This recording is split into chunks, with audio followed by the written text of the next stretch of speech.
Thanks for joining us tonight. I'm Dow Quick. Unnecessary euthanasia and improper disposal of animals. Those are only two of the accusations former employees of Coffeyville Animal Shelter have against the current Coffeyville Friends of Animals director. KOIM's Fernanda Silva has this story. We want to warn you, some of the following images and descriptions will be disturbing for some people.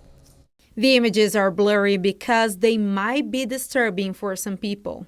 It shows multiple dogs and at least one kitten decomposing inside an unplugged freezer. According to former employees of the Coffeyville Animal Shelter, the bodies were there for about 8 months. The incinerator being broke, she wouldn't even put them in the fridge. She would put them in the pasture outside, and they were just decomposing.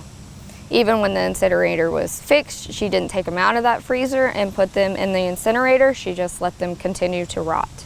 The person Chelsea is referring to is Oksana Watley, director of the Coffeyville Friends of Animals. Chelsea says that on a specific occasion, even though the shelter's incinerator was working, her former boss asked her to dump an euthanized dog. She said, "I think I might just have Cody, and could you help Cody?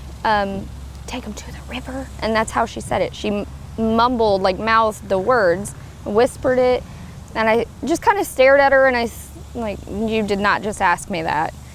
The former employees say the improper disposal of animals started in the second half of last year when Oksana became the director. They also say that animals were euthanized unnecessarily. She would put them down just if she thought they weren't going to make it, even though they had an eye booger or something, you know. She just kept coming up with reasons. When we got litters of puppies and kittens in, she would euthanize them without even testing them to see if they were sick. They tried contacting board members of the shelter and the city of Coffeyville officials, but no action was taken. The former workers also say donations they needed, like food, colors, and toys, would be thrown away. We tried contacting the shelter via Facebook, email, and phone calls, but couldn't get a hold of them, even though the Facebook messages appear as read. A person at the shelter say they were told not to comment on the case. In Coffeyville, Fernanda Silva, KOIM News. Now, we reached out to the Kansas Department of Agriculture, which is responsible for licensing animal shelters in the state.